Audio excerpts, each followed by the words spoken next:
부터 생태계와 환경단원의 지구 환경의 변화를 설명하도록 하겠습니다. 여러분들은 학습지를 펴고 올바른 정답으로 빈칸을 채운 뒤에 선생님의 설명을 함께 학습지에 적어보도록 할게요. 지구온난화부터 알아볼게요. 지구온난화는 온실효과가 강화되어 나타나는 현상입니다. 그럼 온실효과를 알기 위해선 이 두 가지 복사에너지의 특징에 대해서 알아야 합니다. 자, 일단 복사라고 하는 것은 열 전달 방식이에요. 열을 전달하는 방식으로는 전도, 대류, 복사가 있는데 그 중에서 이 복사라고 하는 것은 온도를 가진 물체가 전자기파의 형태로 열을 직접 전달하는 방식을 의미하는 겁니다. 자, 일단 지구와 관여되어 있는 복사에너지는 두 가지가 있는데요. 태양 복사에너지와 지구 복사에너지가 있습니다. 태양에서 방출하는 복사에너지를 태양 복사에너지라고 얘기를 하고요. 지구에서 방출하는 복사에너지를 지구 복사에너지라고 얘기를 합니다. 자, 그런데 태양에서 방출하는 에너지 중에 가장 최대의 에너지를 내는 파장 영역대는 가시광선 영역이에요. 그리고 이 지구에서 방출되는 에너지 중에 최대 에너지를 내는 파장 영역대는 적외선 영역대입니다. 가시광선은 파장이 굉장히 좀 짧은 편이기 때문에 우리가 단파 복사다라고 얘기를 하고요. 적외선은 파장이 긴 편이기 때문에 장파 복사다라고 얘기를 합니다. 자, 지구의 지표면이 있고요. 이 지구의 지표면은 태양으로부터 나오는 복사 에너지를 흡수하고 있습니다. 그리고 지구 역시 온도를 가졌기 때문에 복사 에너지를 방출하게 되는데 이게 지구 복사 에너지예요.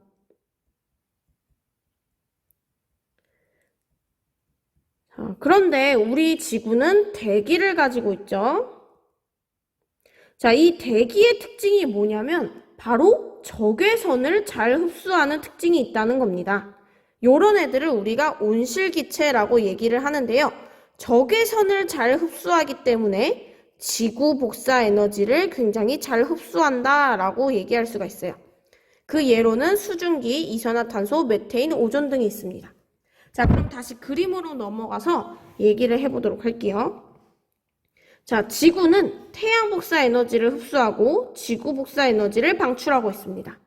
그런데 이 대기가 적외선을 잘 흡수하다 보니까 태양 복사는 그대로 지표로 들어오지만 지구에서 나가는 지구 복사 에너지는 대기에 흡수가 돼요. 그럼 대기가 에너지를 흡수했기 때문에 또다시 그 온도만큼 에너지를 방출하게 됩니다. 자, 원래는 이 지구가 태양 복사 에너지만 흡수했을 텐데 대기가 지구 복사 에너지를 흡수해서 다시 방출하다 보니 지표는 지구 복사 에너지도 흡수하게 되고 태양 복사 에너지도 흡수하게 되는 거예요. 그래서 지구가 평소보다 더 따뜻하게 유지가 된다. 그걸 온실효과라고 얘기를 합니다. 온실효과란 지표에서 방출하는 적외선을 대기가 흡수했다가 다시 지표로 재방출하여 지구의 기온을 상승시키는 효과를 의미합니다. 그래서 이 온실 효과가 없었다면 지구는 마이너스 18도였겠지만 지금 대기에 의해서 온실 효과가 만들어지기 때문에 지구의 온도는 15도를 유지하고 있습니다. 온난화에 대해서 알아보도록 할게요. 지구온난화라고 하는 것은 이 온실 효과가 강화되어 지구의 기온이 일정하게 유지되지 않고 점점 증가하고 있는 현상을 의미합니다. 그럼 왜 온실 효과가 강화되냐? 그 이유는 온실기체가 대기 중에 많아지기 때문이겠죠. 온실기체는 이산화탄소 또는 수증기 또는 오존 또는 메테인이 있기 때문에 화석연료의 사용이 증가된다던가 산림 벌채에 의해서 늘어나고 있는 추세입니다. 자, 그럼 지구온난화 때문에 각 권역에서는 어떤 영향을 미치게 되는지 알아보도록 할게요. 수권에서는 해수면이 상승합니다. 근데 해수면이 상승하는 이유로는 두 가지가 있어요. 해수의 열팽창과 빙하의 융해가 있습니다. 우리가 알고 있기로는 빙하가 녹아서 해수면이 상승한다고 생각하지만 실제로는 열팽창에 의한 해수면 상승이 훨씬 크다고 해요. 자, 두 번째, 지권에서는 해수면이 상승하다 보니 저지대가 침수되고 육지 면적이 감소합니다. 그러다 보니 생물권에서는 살아갈 수 있는 서식지가 감소하게 되고요. 식량 생산이 감소되고 생태계에 교란이 오게 됩니다. 마지막으로 기권에서는 기후대의 변화와 가뭄이나 홍수 같은 기상이변이 발생하게 됩니다. 자, 이 기후대 변화가 무슨 말이냐? 우리나라는 사계절이 뚜렷한 온대기후예요. 근데 지구온난화 때문에 점점 아열대 기후로 변해가고 있습니다. 전 지구적으로 많은 나라에서 점점 아열대 또는 열대 기후대로 변해갈 거예요. 자, 두 번째, 지구온난화가 심해지게 되면 어떤 지역에서는 홍수가 나게 되고 어떤 지역에서는 가뭄이 나게 되고 굉장히 빈번하게 이런 기상이변들이 일어나게 될 겁니다. 자, 그럼 해결 방법으로는 어떤 게 있냐? 첫 번째, 대기 중에 있는 온실기체의 배출 자체를 억제하겠다. 그래서 첫 번째 방법으로는 태양광, 풍력, 수력 에너지 등과 같이 화석 연료를 사용하지 않는 신재생 에너지를 개발하는 방법이 있고요. 두 번째, LED나 수소 또는 전기차와 같이 에너지 효율을 극대화시킬 수 있는, 개선할 수 있는 방법을 계속 모색하고 있어요. 자, 두 번째 해결 방법, 대기 중에 있는 온실기체를 제거하는 방법입니다. 이 해양 비옥화라고 하는 건 바다에다가 철을 뿌려요. 그러면 플랑크톤이 많이 증식하게 되는데 이 플랑크톤은 광합성을 하게 됩니다. 그래서 이산화탄소를 많이 흡수하게 돼요. 그래서 대기 중에 온실기체를 제거할 수 있다. 두 번째, 이산화탄소 포집 방법은 이제 공장 같은 데서 발생하는 이산화탄소, 온실기체들을 액화시킵니다. 그리고 땅에다가 묻어요. 이산화탄소를 포집해서 땅에다 저장시키는 방법입니다. 아예 제거를 할 수 있겠죠. 그냥 가장 좀 돈이 안 드는 방법은 이 방법이겠죠. 아주 많은 나무를 심는 겁니다. 광합성을 하는 나무를 심게 되면 대기 중의 온실기체가 제거되겠죠. 자, 세 번째 해결 방법. 아예 지구로 들어오는 태양 복사 에너지의 흡수량을 감소한다는 겁니다. 즉, 지구로 들어오는 태양 복사 에너지가 반사되어 나갈 수 있도록 만들어준다는 거예요. 첫 번째 방법. 화산재와 같은 원리로 성층권에다가 아주 미세한 작은 입자들, 에어로졸을 분사시킵니다. 그럼 이 에어로졸에 의해서 태양 복사 에너지가 산란되고 반사되어 나가게 돼요. 그 다음 아주 큰 태양 반사판을 설치하게 되면 이렇게 거울처럼 태양 복사 에너지를 반사시킬 수 있다는 거죠. 네 번째, 국제적으로 기후변화 협약을 체결하는 겁니다. 교토의정서나 파리협약 같이 온실기체를 감축할 수 있는 협약을 온 나라에서 약속으로 정하는 방법이 있습니다. 사막화를 이해하기 위해서는 대기 대순환부터 살펴봐야 합니다. 자, 대기 대순환이라고 하는 것은 말 그대로 대기에서 일어나는 아주 커다란 순환을 의미하는 거예요. 자, 그럼 대기 대순환의 원인은 무엇이냐? 바로 위도별 에너지 불균형 때문인데요. 지구가 구형이다 보니까 태양광선이 일정하게 들어온다 하더라도 같은 면적에 입사하는 태양 에너지의 양이 달라질 수밖에 없습니다. 이 그림을 확대해 보게 되면 똑같은 면적일지라도 저위도, 중위도, 고위도에 따라 태양광선이 입사하는 양이 달라지게 됩니다. 그러다 보니 저위도에서는 에너지가 과잉된 상태가 되고 고위도에서는 에너지가 부족한 상태가 되게 되는 것이죠. 그래서 기온은 저위도가 고위도보다 높다. 그 이유는 지구가 구형이기 때문에 같은 면적에 입사할 수 있는 태양 복사 에너지 양이 달라지기 때문이다 라고 보면 됩니다. 자, 그러면 이런 위도별 에너지 불균형에 의해서 대기에서 만들어지는 하나의 커다란 순환을 선생님이 그려보도록 할게요. 자, 이 그림은 선생님이 여러분의 이해를 돕기 위해서 그리는 거기 때문에 여러분들은 아직 그림 그리지 마세요.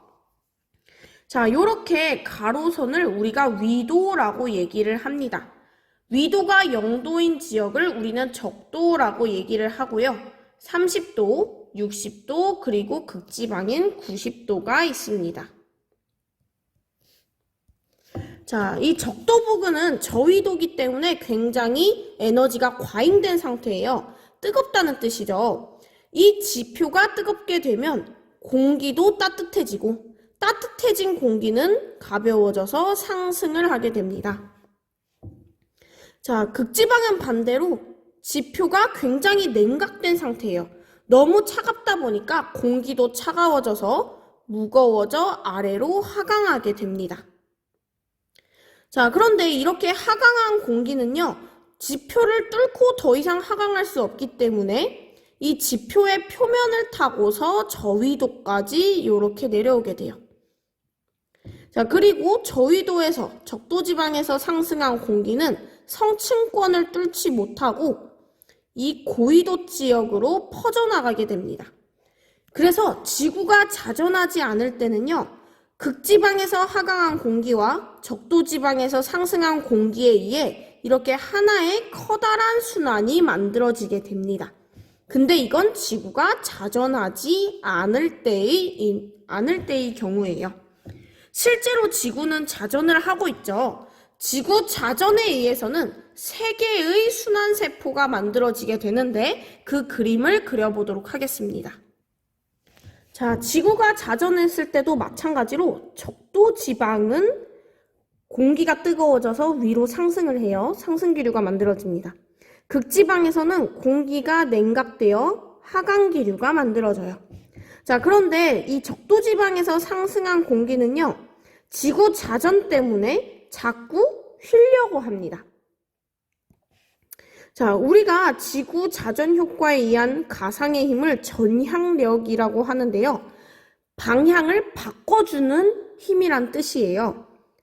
지구가 자전을 하다 보니까 북반구에서는 자꾸 물체들이 오른쪽으로 휘어져서 이동하려고 합니다. 남반구에서는 왼쪽으로 휘려고 해요. 자, 그럼 적도지방에서 상승한 공기를 다시 한번 보도록 할게요. 자, 적도지방에서 상승한 공기는 성층권을 뚫지 못하고 양옆으로 퍼져나가게 되는데 이 30도 지역에서는 공기가 더 이상 올라가지 못하고 멈춰버리게 돼요. 왜 그러냐? 공기가 자꾸 오른쪽으로 휘게 됩니다. 공기가 휘다 보니까 한 곳에서 공기가 모이게 돼요. 모인 공기는 굉장히 무거워지기 때문에 아래로 하강하게 되겠죠. 그래서 30도 지역쯤에서는 공기가 많이 적체가 돼서 공기가 아래로 내려오게 됩니다. 아래로 내려온 공기는 지표를 뚫지 못하고 양옆으로 퍼져나가요. 자, 90도 지역에서 하강한 공기도 마찬가지죠. 지표를 뚫지 못하고 양옆으로 퍼져나갑니다. 자, 그럼 60도 지역에서는 지금 90도에서 내려온 공기와 30도에서 올라온 공기가 만나서 모여들게 되겠죠. 여기선 공기가 모여들게 되면 아래쪽에서는 공기가 모여들게 되면 공기가 더 이상 모이지 못하고 위로 상승하게 돼요. 60도 지역에선 공기가 상승을 합니다. 상승한 공기는 성층권을 뚫지 못하고 이렇게 퍼져나가게 돼요. 자, 그럼 첫 번째 순환, 두 번째 순환, 세 번째 순환 이렇게 3개의 순환세포가 만들어지게 됩니다. 자, 그림을 깔끔하게 다시 한번 그려볼게요. 적도 지역에서 상승한 공기는 양옆으로 퍼져나갑니다. 극지방에서 하강한 공기는 양옆으로 퍼져나가요. 자, 그런데 30도 지역에선 공기가 더 이상 고위도로 올라가지 못하고 계속 오른쪽으로 휘다 보니까 쌓여요. 쌓인 공기가 하강합니다. 하강한 공기는 양옆으로 퍼져나가요. 60도 지역에서는 공기가 모여들고 있기 때문에 공기가 위로 올라가요. 위로 올라간 공기는 성층권 뚫지 못하고 다시 양옆으로 퍼져나갑니다. 자, 그래서 이렇게 첫 번째 순환을 헤들리 순환이라고 얘기하고 두 번째 순환을 페렐 순환, 세 번째 순환을 극순환이라고 얘기를 합니다. 그럼 각 순환의 특징을 알아보도록 할게요. 헤들리 순환은 공기가 적도에서 상승하고 위도 30도 지역에서 하강해서 만들어지는 순환이다. 이걸 우리가 헤들리 순환이라고 얘기를 합니다. 자, 근데 헤들리 순환에서 지금 지표면에서 무역풍이 불고 있다고 얘기를 하죠. 자, 이게 무슨 말이냐? 자, 여기를 볼게요. 지금 지표에서 불고 있는 지표면에서 부는 지상풍을 보겠습니다. 자, 지금 고위도에서 저위도로 내려오는 바람이 불고 있어요. 그런데 아까도 얘기했지만 지구가 자전하다 보니까 전향력에 의해 북반구에서는 자꾸 바람이 오른쪽으로 휩니다. 내려오던 공기가 오른쪽으로 휘어요. 내려오던 공기가 오른쪽으로 휘어요. 내려오던 공기 오른쪽으로 휩니다. 우리가 이런 바람의 이름을 무역풍이라고 얘기를 해요. 무역풍은 지금 동쪽에서 서쪽으로 불고 있죠. 그래서 헤들리 순환이 나타나는 영도에서 30도 지방에서는 무역풍이 분다. 무역풍은 동에서 서로 부는 바람이다. 이렇게 알고 가면 되겠습니다. 자, 두 번째 페렐 순환 해볼게요. 페렐 순환은 공기가 30도 지역에서 하강을 하고 60도 지역에서 상승해서 만들어지는 순환이다. 이 페렐 순환은 지표면에서 편서풍이 불게 됩니다. 자, 이것도 마찬가지예요. 지표에서 불고 있는 지상풍을 보도록 하겠습니다. 저위도에서 고위도로 지금 공기가 이동하고 있죠. 근데 북반구에서는 이 자전 효과 때문에 자꾸 오른쪽으로 휘어요. 북반구는. 공기가 올라가다가 오른쪽으로 휩니다. 올라가다 오른쪽으로 휘어요. 올라가다가 오른쪽으로 휘어요. 지금 서쪽에서 동쪽으로 바람이 불죠. 이 바람의 이름을 편서풍이라고 얘기를 합니다. 항상 서쪽에서부터 불어오는 바람. 그래서 페렐 순환이 만들어지는 30도에서 60도 지역에서는 이렇게 편서풍이 분다는 것. 자, 마지막 극순환 볼게요. 극순환은 공기가 90도 지역에서 하강하고 60도 지역에서 상승해서 만들어지는 순환이다. 지표면에서는 극동풍이 분다. 자, 볼게요. 고위도에서 요 지상풍을 봐야 되죠. 고위도에서 저위도로 바람이 내려와요. 근데 내려오다가 오른쪽으로 휘어요. 오른쪽으로 휩니다. 오른쪽으로 휘어요. 그러다 보니까 동에서 서쪽으로 부는 극지방에서 부는 동풍, 극동풍이 불게 됩니다. 자, 극순환이 만들어지는 60도에서 90도 지역에서는요. 이렇게 동쪽에서 서쪽으로 부는 극동풍이 불게 됩니다. 자, 그런데 이 무역풍은요. 엘니뇨, 라니냐랑 깊게 관여하고 있는 바람이기 때문에 지구과학적으로 매우 중요한 바람이고요. 이 편서풍은 우리나라에서 부는 바람이에요. 우리나라는 이 위도대에 속해 있죠. 그래서 우리나라는 항상 편서풍이 불고 있습니다. 그래서 우리나라에서의 날씨 변화는 항상 서에서 동으로 바뀌어요. 내가 이 다음 날씨를 알고 싶다? 그러면 서쪽의 날씨를 살펴보면 됩니다. 서쪽에 구름이 많이 껴있네? 그거 결국 편서풍에 의해서 동쪽으로 이동해 옵니다. 그래서 우리나라에서는 이렇게 두 가지 바람을 또 중요하게 다루고 있어요. 자, 그런데 선생님, 여기 지금 직접순환, 간접순환, 직접순환 이건 뭘 의미하는 겁니까? 자, 직접순환이라고 하는 건요. 열에 의해서 만들어지는 열적순환을 의미하는 거예요. 자, 무슨 말이냐? 공기가 적도에서 가열되어서 상승하는 걸로 맨 처음 순환이 시작되죠. 가열되어서 만들어진 순환이기 때문에 우리가 열에 의한 직접순환이다 라고 얘기를 합니다. 극지방도 마찬가지예요. 공기가 90도 지역에서 냉각되다 보니까 만들어지는 열에 의한 순환이다. 그래서 극순환도 열에 의한 직접순환이다. 그럼 페렐 순환은 뭐냐? 지구 자전에 의해서 어쩔 수 없이 간접적으로 만들어진, 역학적으로 만들어진 간접순환이다 라고 얘기를 할 수가 있습니다. 사막화에 대해서 진짜로 해보도록 할게요. 자, 대기대순환과 사막. 사막의 위치는 위도 30도 지역에서 많이 형성되어 있어요. 자, 이 오른쪽 그림을 한번 볼게요. 오른쪽 그림을 보게 되면 위도 0도인 약 적도 지방이 이쪽에 위치를 하게 돼요. 그리고 북위 30도,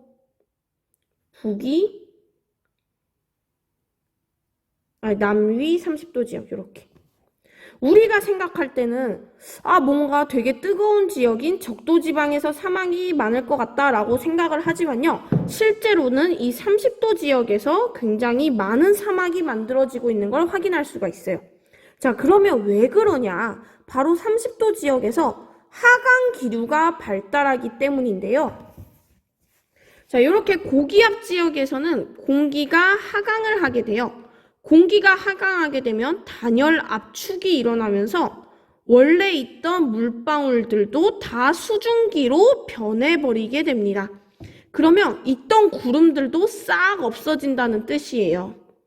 반대로 공기가 가열되어서 상승기류가 만들어지게 되면 공기가 단열 팽창하게 되면서 원래 있던 수증기들이 다 물방울들로 만들어져요. 그 말은 구름이 만들어질 수 있다라는 뜻입니다. 하강기류가 발달하면 날씨가 맑고 건조하다. 자, 그럼 볼게요. 실제로 그런지. 자, 대기대순환 그려볼게요. 위도 0도, 30도, 60도, 그리고 90도 지역이 있습니다. 적도에서 공기 상승, 그리고 양옆으로 퍼져나감. 근데 30도 지역에서는 지구 자전 효과에 의해서 공기가 쌓입니다. 그래서 공기가 하강해요. 그럼 양옆으로 퍼져나감.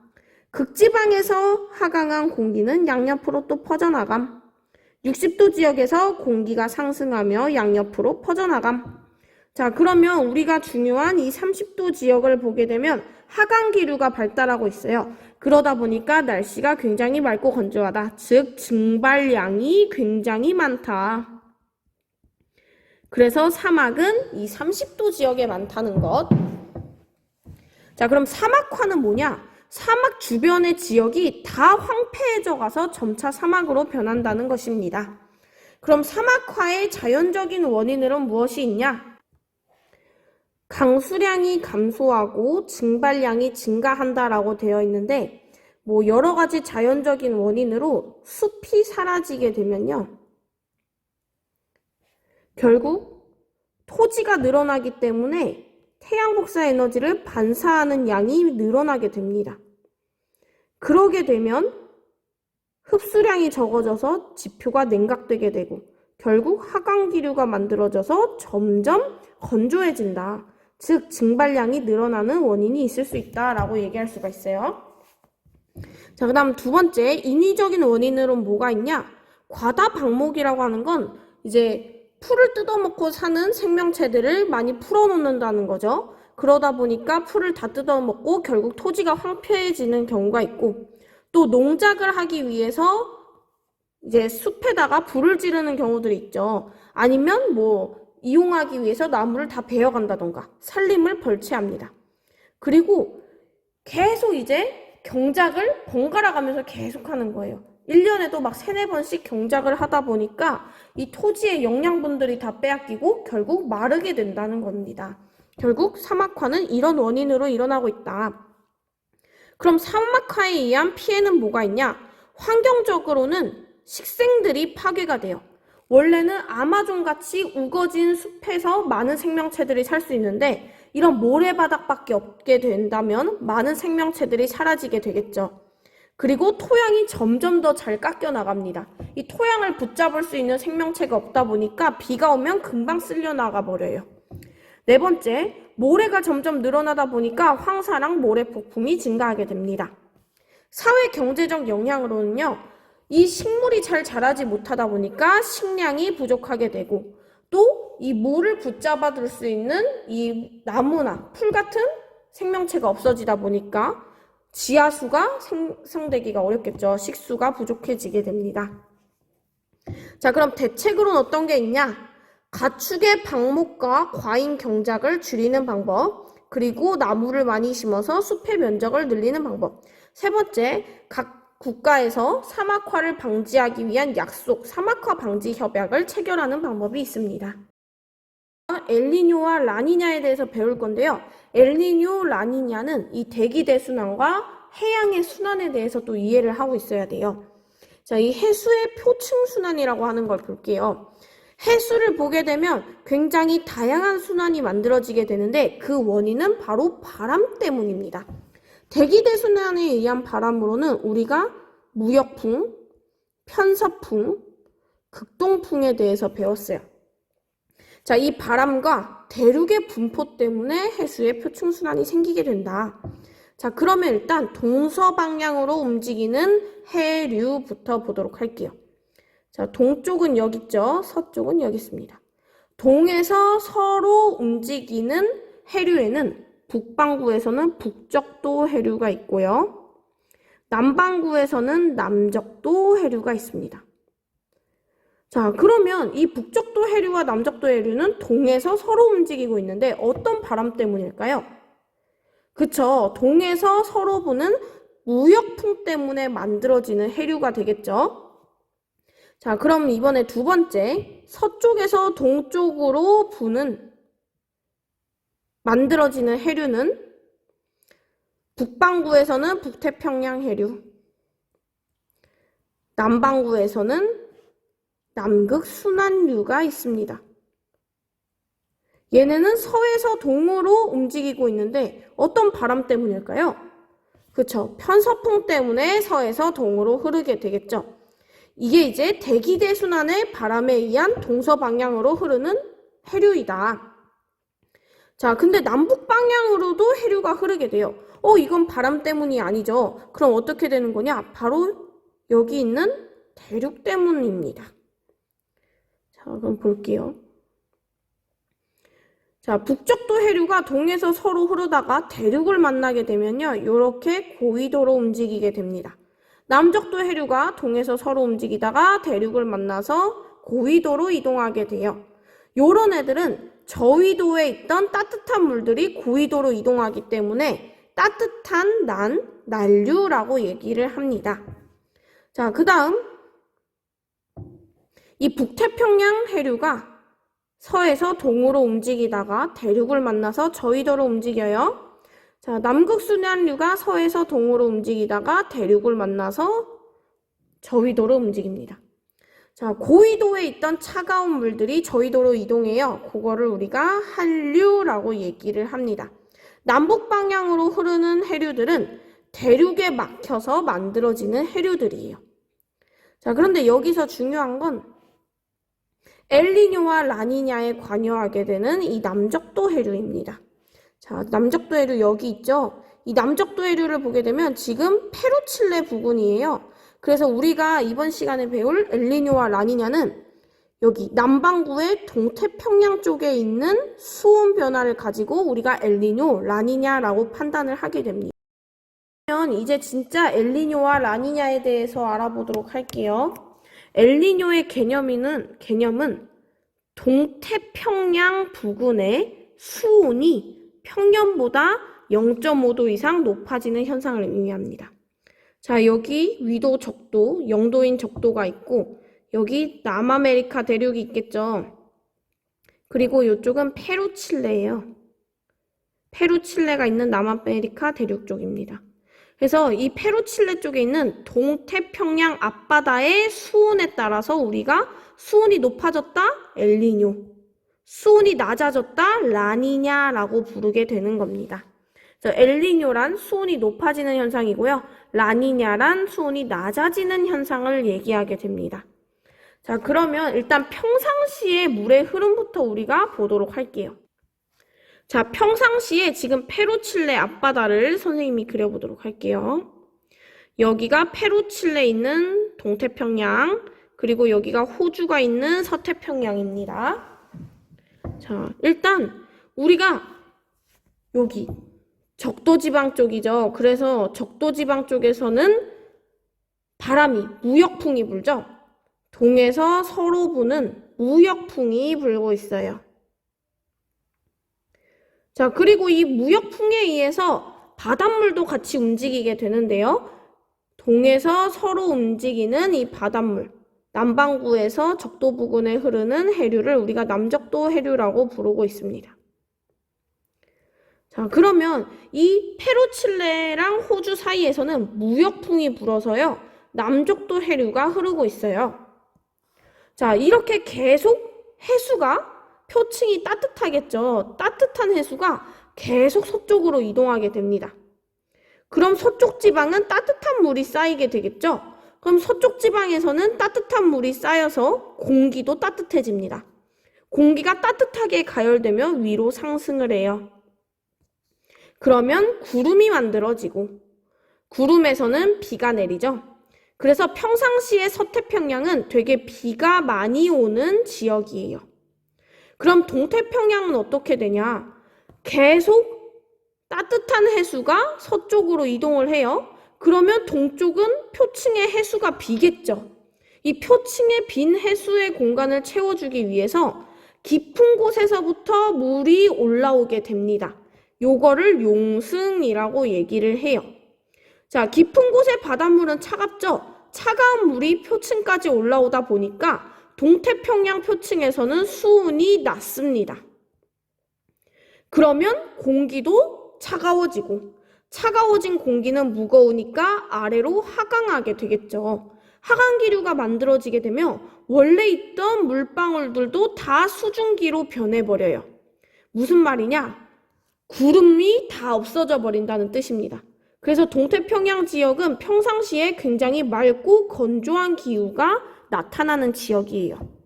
자, 그럼 평상시의 그래프 표를 한번 보도록 할게요. 자, 이 페루, 칠레 앞바다에서는 무역풍에 의해서 남적도 해류가 이렇게 이동을 합니다. 그러다 보니까 따뜻한 물이 쌓이게 되는 요 호주, 서태평양 쪽에서는 상승기류가 만들어져서 구름이 많이 생기게 돼요. 비가 많이 와요. 그런데 이 동태평양 쪽에서는 따뜻한 해수가 계속 이동하다 보니까 빈 공간이 생겨요. 그래서 이 빈 공간을 채워주려고 용승이 일어나게 됩니다. 차가운 물이 표층까지 올라오다 보니까 수온이 낮아요. 수온이 낮게 되면 공기가 냉각돼서 하강합니다. 그러다 보니 맑고 건조한 날씨가 이어지죠. 자, 그럼 볼게요. 자, 일단 평상시에 무역풍 때문에 동에서 서로 부는 무역풍 때문에 남적도 해류도 같이 움직이게 돼요. 그러다 보니까 동태평양에서는 자꾸 해수가 비어요. 그래서 아래쪽에서부터 굉장히 찬 해수가 용승을 하게 됩니다. 그럼 동태평양의 수온은 낮게 되고 하강기류가 발생해서 결국 맑고 건조한 날씨가 이어집니다. 서태평양은 자꾸 따뜻한 물이 와요. 모입니다. 표층 수온이 높아요. 상승기류가 발생하게 되고 날씨가 흐리고 습합니다. 자, 그럼 엘니뇨가 발생했을 때를 볼게요. 엘니뇨의 원인은 무역풍의 약화예요. 자, 원래는 동에서 서로 무역풍이 불어야 되는데 이 무역풍이 굉장히 흐름이 약해지게 됩니다. 자, 그래서 무역풍의 흐름이 약해지다 보니까 남적도 해류도 조금밖에 이동하지 못해요. 그러다 보면 평상시보다 동태평양에서는 해수가 많죠. 해수가 많으니까 찬 곳에서 올라올 필요도 적어지게 되겠죠. 그래서 용승도 약해지게 됩니다. 용승이 약해지다 보니까 평상시보다 이 동태평양에서는 수온이 높아요. 수온이 높다 보니까 공기가 가열이 되고 그러다 보니 상승기류가 만들어져서 비가 오게 됩니다.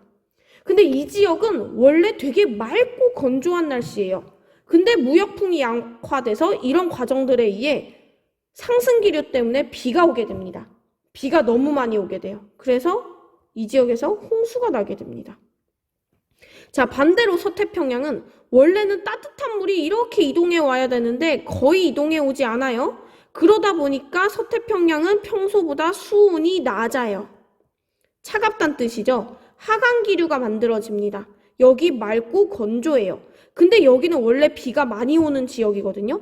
근데 평상시와 다르게 건조해지다 보니까 결국 가뭄이 일어나게 됩니다. 자, 그럼 볼게요. 엘니뇨. 자, 무역풍이 약화됩니다. 그럼 남적도 해류도 약화되게 되겠죠. 용승이 약해져요. 그러다 보니까 찬물이 덜 올라와서 수온이 높습니다. 그러다 보니 가열되어서 상승기류가 만들어지게 되겠죠. 그리고 서태평양에서는 따뜻한 물이 별로 안 오니까 수온이 낮아지고 하강기류가 만들어지게 됩니다. 그래서 동태평양에서는 비가 많이 오는 홍수, 서태평양에서는 비가 안 오는 가뭄이 일어나게 돼요. 네, 여러분들이 이 그림을 보고 헷갈릴 수가 있는데 사실은 이 무역풍이 가다가 약화돼서 여기서 상승기류가 만들어져요. 그래서 엘니뇨 상태에서는 완전히 동쪽은 아니고 여기 동태평양에서도 동쪽 부근에 약간 치우쳐져 있는 이 부근에 상승기류가 만들어진다라고 생각하면 돼요. 자, 그 다음 엘니뇨의 반대인 라니냐에 대해서 보도록 하겠습니다. 라니냐는 무역풍이 강화되어서 만들어지는 현상이에요. 무역풍이 너무 세다 보니까 계속 따뜻한 물이 서쪽으로 많이 이동을 하겠죠? 남적도 해류가 강화돼요. 그러다 보니 동태평양 쪽은 바닷물이 비죠. 용승이 엄청나게 강해집니다. 그러면 차가운 물이 많이 올라오니까 수온이 내려가고 결국 냉각돼서 하강기류가 만들어지고 평소보다 너무 건조한 가뭄이 일어나게 됩니다. 서태평양은 평소보다 따뜻한 물이 너무 많이 와요. 그러다 보니 수온이 상승하게 되고 상승기류 만들어져서 결국 비가 너무 많이 오는 홍수가 일어나게 된다. 자, 지금까지 지구촌 곳곳에서 일어나는 기후변화에 대해서 알아봤어요. 일단 지구온난화, 사막화, 엘니뇨, 라니냐에 대해서 배웠는데요. 이 지구에 있는 대기와 해수는 컨베이어 벨트처럼 연결되어 있기 때문에 뭔가 한 곳에서 가뭄이 일어났다? 그러면 반드시 다른 쪽에서는 홍수가 일어나게 되고 이렇게 이쪽에서 엘니뇨가 일어났다? 그러면 우리나라까지도 엘니뇨에 의한 기상이변이 나타나게 됩니다. 이렇게 다 이어져 있어요. 대기와 해양은. 그렇기 때문에 우리가 이렇게 지구상에서 일어나는 기상이변은 우리의 문제이기 때문에 항상 신경을 써야 됩니다. 그리고 에너지 절약하고. 자, 그럼 지금까지 지구의 기후변화에 대해서 수업을 마쳤고요. 여러분들 학습지에 있는 문제들을 풀어가지고 오면 됩니다.